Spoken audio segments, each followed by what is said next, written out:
सार्वजनिक रूप से ये पहला अवसर है कि हम इस तरह से आपसे संवाद कर रहे हैं, आप लोगों से बातचीत कर रहे हैं और ये स्वीकार करने में मुझे जरा भी गुरेज नहीं है और जरा भी हिचकिचाहट नहीं है कि आज मैं यहां खड़ा होकर बोल रहा हूं तो इसलिए बोल रहा हूं कि आपका आशीर्वाद, आपका सहयोग, आपका प्यार मेरे ऊपर भरपूर रहा है, दिल खोल कर रहा है। मेरे पास सब नहीं है कि मैं उसको किस तरह से बयान करूं, बयान करूं। वो स्वीकार करने में जरा भी नहीं। और इसलिए जब संगठन के लोगों ने चर्चा किया कि एक दिन बैठना चाहिए, तो मैंने कहा कि इससे बड़ी बात क्या हो सकती है। और इस गोष्ठी के कार्यक्रम में हम लोग बैठे हैं तो ये हम लोगों के लिए गौरव की बात है।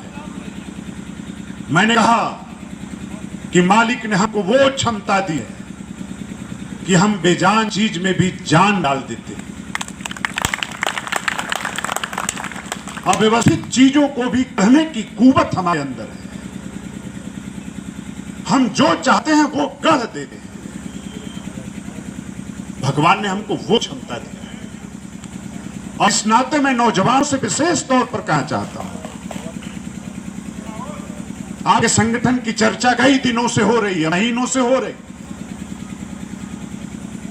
मैं एक राजनीतिक आदमी हूं, इस नाते मेरा स्वभाव है कि राजनीति के क्षेत्र में कोई जब हलचल होती है तो स्वाभाविक तौर पर उस पर हम लोगों की नजर जाती है। आप सबका प्रयास निश्चित तौर पर, आपने जितनी बार बैठक किया होगा, आपने जितनी बार सभा सम्मेलन किया होगा, जितनी बार अतिथियों को बुलाया होगा, अपनी जिज्ञासा को शांत करने का आपने जो कुछ भी प्रयास किया होगा और अपने समाज को जगाने के लिए, उनके अंदर चेतना पैदा करने के लिए आपने जो कुछ भी किया होगा, तो आपका प्रयास निश्चित तौर पर मेरी नजर में पूजने लायक है। वो पूजनीय, उस प्रयास की पूजा होनी चाहिए। हम लोग राजनीति के क्षेत्र में काम करते हैं जहां डेमोक्रेसी होती है, लोकतंत्र होता है, इसके अलावा कोई विकल्प भी नहीं होता। और इसलिए आपसे कहना चाहते हैं कि आपने जिस संगठन की आपने शुरुआत किया है, आपने स्वाभिमान के नाम पर संगठन बनाया है। इस स्वाभिमान को विकास के साथ जोड़ने की आवश्यकता है और यह प्रयास निरंतर जारी रहना चाहिए, ये रुकना नहीं चाहिए। और ये बनारस की धरती पर, सिर्फ काशी की धरती पर ही नहीं रुकना चाहिए, बल्कि पूरे पूर्वांचल में आपका संगठन जाना चाहिए, पूरे उत्तर प्रदेश में आपका संगठन जाना चाहिए। आपके संगठन चर्चा जिंदाबाद जिंदाबाद जिंदाबाद, आपके संगठन की चर्चा जब बुंदेलखंड की धरती पर होने लगे, आपके संगठन की चर्चा जब रुहेलखंड की धरती पर भी होने लगी, आपके संगठन की चर्चा पश्चिम उत्तर प्रदेश से लेकर और पूर्वांचल के कण कण में जब आपके संगठन की चर्चा होने लगे, तब नौजवानों आपका कदम रुकना चाहिए। उससे पहले अगर आपने विश्राम कर लिया, आप अगर रुक गए तो आपका प्रयास सार्थक नहीं होगा। इसलिए कि इस बार जब 15 अगस्त आया तो हमने 74वां स्वतंत्रता दिवस मनाने का काम किया। मतलब देश को आजाद हुए 74 बरस हो गए और आजादी का 74 बरस देखने के बाद भी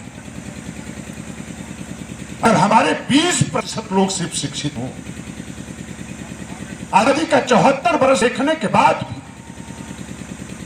हमारे पेट में जो आग लगी है वो शांत न हो, आजादी का 74 बरस देखने के बाद हमारे समाज का बड़ा हिस्सा आज भी रोटी और कपड़ा मकान के लिए संघर्ष कर रहा हो, तब हमारे जैसे लोग कहते हैं कि दूसरी आजादी के लिए हमें संघर्ष करना पड़ेगा। ऐसी आजादी किस काम की है जो हमें भर भोजन न दे पाई? ऐसी आजादी किस काम की जो हमारे माँ बहनों की इज्जत आबरू का जिसने ख्याल नहीं रखा? ऐसी आजादी किस काम की है जो रहने के लिए हमारे सर पर एक छत भी न रह पाई? और इसलिए नौजवान, ये संघर्ष की शुरुआत है, मंजिल अभी भी बहुत दूर है। आप सबको प्रयास करना होगा, संगठित होना होगा और इस संगठन को बहुत विस्तार देना पड़ेगा। इस संगठन का आकार आपको बहुत बड़ा करना पड़ेगा। मैं आपसे अनुरोध करना चाहता हूं, मैं निवेदन करना चाहता हूं। आप गोष्ठी कर रहे हैं और इस नाते मुझे ये कहने में जरा भी संकोच नहीं कि अभी हम बहुत कमजोर हैं, अभी हमारे पास कुछ भी नहीं है, अभी बहुत कुछ पाना है। और डेमोक्रेसी में मिलता उसी को है जो संघर्ष कर रहा है। इसके अलावा कोई विकल्प नहीं है। मेहनत का, परिश्रम का, त्याग, तपस्या, बलिदान का कोई विकल्प नहीं होता। और इसलिए कहना चाहता हूं कि यह संगठन बहुत बड़ा होना चाहिए, बहुत बड़ा होना चाहिए। आज इतनी बड़ी ताकत है पिछड़ों में। एक जमाना था, नारा लगा करता था कि पिछड़े पांवे 100 में 60, और ये नारा आज का नहीं है। जब देश गुलाम था तब से लग रहा है कि देश जब स्वतंत्र होगा, देश जब आजाद होगा, जब अंग्रेज यहां से भाग के चले जाएंगे, मां भारती की गुलामी की जंजीर जब टूट जाएगी, तो जब देश आजाद होगा तो होगा क्या? और उस जमाने की परिकल्पना है जो जंगी आजादी में अपना सब कुछ कुर्बान कर रहे थे, अपने जान को न्यौछावर कर रहे थे, उन लोगों ने नारा लगाया और संदेश दिया हिंदुस्तान में रहने वाले गरीबों कि पिछड़े पांव 100 में 60, लेकिन देश को आजाद हुए 72 साल हो गए, कहां खड़े हैं? आज भी हम आते हैं कि हम 54% हैं।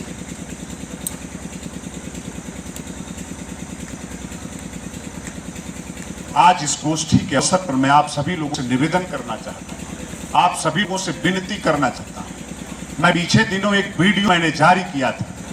हिंदुस्तान के सर्वोच्च न्यायालय ने एक प्रतिक्रिया व्यक्त की, एक फैसला दिया, और फैसला इस बात के लिए दिया कि सामाजिक क्रांति का जो नारा हिंदुस्तान की धरती पर लगता रहा है, सामाजिक न्याय की जो परिकल्पना हमारे महापुरुषों ने देखी है, वो सपना अभी अधूरा है। अभी सामाजिक न्याय और सामाजिक परिवर्तन अभी दूर की कौड़ है। हम सभी लोगों को, मुझे आश्चर्य इस बात के लिए होता है कि हम सभी लोगों को जिस तरह से गोलबंद होकर, जिस तरह से लामबंद होकर, जिस तरह से एकता के सूत्र में बंधकर उस फैसले का जिस तरह से स्वागत होना चाहिए था, उस तरह का स्वागत क्यों नहीं हुआ?